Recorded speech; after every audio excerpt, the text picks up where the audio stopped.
Tout se passait bien pendant les premières semaines, mais cela a rapidement changé. Les bruits qu'il entendait faisaient défiler 1000 pensées dans son esprit, mais il ne s'attendait jamais à découvrir ce qu'il allait trouver. Un jour, alors que Jeff se débarrassait des vieux carreaux, il entendit un bruit étrange résonner dans le sous-sol vide. Il s'arrêta et tendit l'oreille, pensant qu'il imaginait des choses. Pendant un instant, il n'y eut rien d'autre que le silence. Cependant, alors que Jeff s'apprêtait à reprendre le travail, il entendit de nouveau le bruit. Jeff fut surpris par un son provenant de son sous-sol habituellement calme. Il se leva donc et commença à regarder autour de lui pour voir d'où cela venait. Il y avait encore beaucoup de gravats et de vieux meubles dans le sous-sol, le bruit aurait donc pu venir de n'importe où. La recherche allait être longue, mais il ne pouvait pas simplement laisser cette chose traîner là. Mais avant de commencer, n'oubliez pas d'écraser le bouton « J'aime », de vous abonner si ce n'est pas déjà fait et d'activer la cloche de notification pour ne manquer aucune nouvelle histoire. Jeff passa 2 jours entiers à fouiller tout son sous-sol, mais il ne trouva rien. C'était comme si le son venait de nulle part et disparaissait dans la même direction. À ce stade, Jeff était un peu effrayé, car il avait une peur ancienne des fantômes dans le sous-sol, et ce bruit ravivait ses pensées. Le lendemain matin, au moment de descendre au sous-sol, Jeff dut se convaincre qu'il n'y avait aucun fantôme avant de pouvoir y aller. Il n'était pourtant pas du genre à avoir peur facilement. Mais les bruits persistants de la veille l'avaient vraiment mis sur les nerfs, et ses pensées concernant des entités surnaturelles n'arrangeaient rien. Dès que Jeff entra dans le sous-sol, le bruit lui assaillit les oreilles. Un frisson lui parcourut l'échine tandis qu'il se demandait ce qui pouvait en être la cause. Mais Jeff réprima ses pensées et se convainquit qu'il devait forcément y avoir une explication logique à ce qui se passait. Cependant, il n'y avait rien de logique dans ce bourdonnement constant. Jeff fouilla la pièce encore et encore, mais plus il cherchait, plus le bourdonnement semblait s'intensifier. C'était comme si le son s'était imprimé dans son esprit, et il n'arrivait plus à s'en débarrasser. Cela devint si intense qu'à un moment, Jeff pensa qu'il était en train de perdre la raison. Cela dura des mois, et pendant tout ce temps, Jeff décida simplement d'ignorer complètement le sous-sol. Mais un jour, sa femme lui demanda ce qui se passait. Lorsqu'il le lui expliqua, elle eut l'air de ne pas le croire. Cela blessa vraiment son ego et le força à reprendre son travail en bas. Mais avant de le faire, il avait besoin que quelqu'un confirme qu'il était toujours sain d'esprit. Il demanda donc à Marie de descendre vérifier. Marie était alors très enceinte et n'avait aucune envie de descendre un escalier pour se rendre dans une pièce sombre et inquiétante, mais elle voulait que son mari termine sa salle de loisirs, alors elle accepta. Marie resta environ une demi-heure dans le sous-sol et, lorsqu'elle remonta, elle était très frustrée. Elle n'avait rien entendu et ne comprenait pas pourquoi son mari agissait ainsi. Puisque Marie n'avait rien entendu, Jeff se sentit obligé de terminer le travail qu'il avait commencé. Il retourna donc au sous-sol et reprit.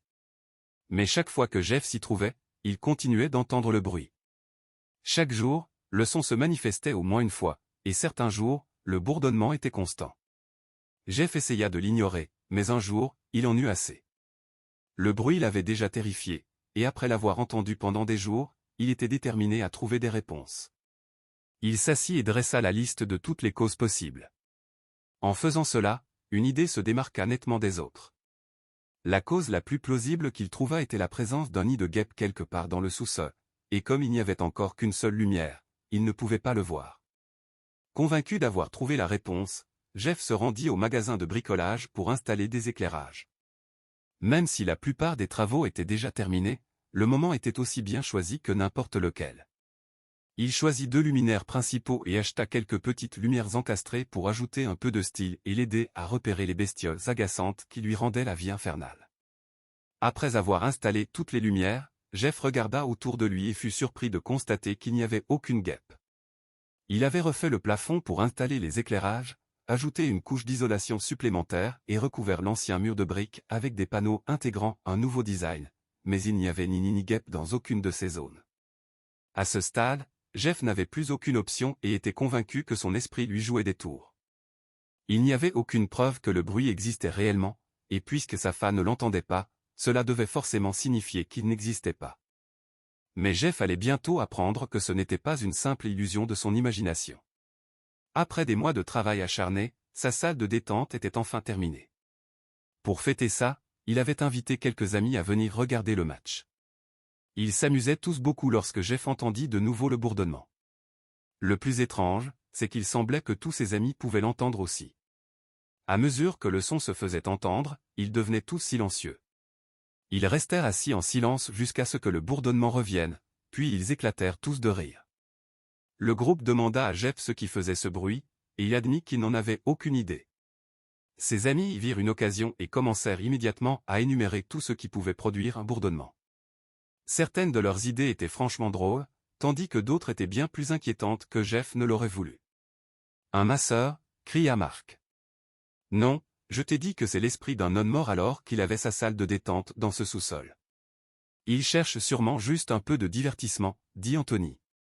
Même si Jeff trouvait leurs plaisanteries amusantes, il ne pouvait s'empêcher de douter des pensées qu'il avait eues ces derniers mois. Ses amis venaient de prouver qu'il n'imaginait rien, mais alors qu'est-ce qui causait ce bruit? Jeff regarda ses amis avec sérieux et leur raconta tout ce qui s'était passé depuis qu'il avait commencé à construire la salle. Ils semblèrent intrigués et, pour la première fois, Jeff eut l'impression que quelqu'un le prenait au sérieux. Les garçons avaient toujours aimé l'aventure, et celle-ci était trop tentante pour être ignorée. Ils acceptèrent donc d'aider Jeff à découvrir l'origine de ce bourdonnement. Tous les 6 se levèrent et chacun choisit un côté de la pièce. La recherche commença et, lorsqu'ils eurent terminé, ils avaient pratiquement tout mis sens dessus-dessous. Les coussins du canapé étaient éparpillés sur le sol. Les cadres étaient de travers et toutes les bouteilles d'alcool étaient alignées sur le bar. Il n'y avait qu'un seul problème, ils ne trouvèrent pas à source du bruit. Les gars avaient fouillé chaque recoin du sous-sol, mais n'avaient rien trouvé, exactement comme Jeff à chacune de ses recherches. Déçus, ils rangeaient et retournaient à leur match. Mais chacun d'eux continuait à penser à leur aventure et à la cause possible de ce phénomène. Jusqu'à ce qu'Anthony prenne la parole. « J'ai trouvé » cria-t-il. C'était une blague très bien pensée que Jeff avait organisée pour nous faire travailler ensemble. Les autres trouvèrent cette explication plausible et félicitèrent Jeff de les avoir convaincus de participer, mais Jeff connaissait la vérité, il n'y avait aucune mise en scène. Malheureusement, il se retrouva une fois de plus seul face au mystère. Quelques semaines passèrent, et Jeff commençait à s'habituer au nouvel espace de travail qu'il avait créé dans le sous-sol. Mais un jour, après une réunion professionnelle, il se rendit compte que le bourdonnement avait cessé. Il n'avait plus rien entendu depuis la visite de ses amis. C'était un soulagement de retrouver enfin le calme et le silence. Mais cela n'allait pas durer longtemps. Maintenant que le bruit avait disparu, Jeff pouvait pleinement profiter de sa salle de détente comme elle était censée l'être. Et, peu à peu, il avait complètement oublié le bourdonnement qu'il avait torturé pendant des mois. Jeff somnolait lorsque le bourdonnement le réveilla.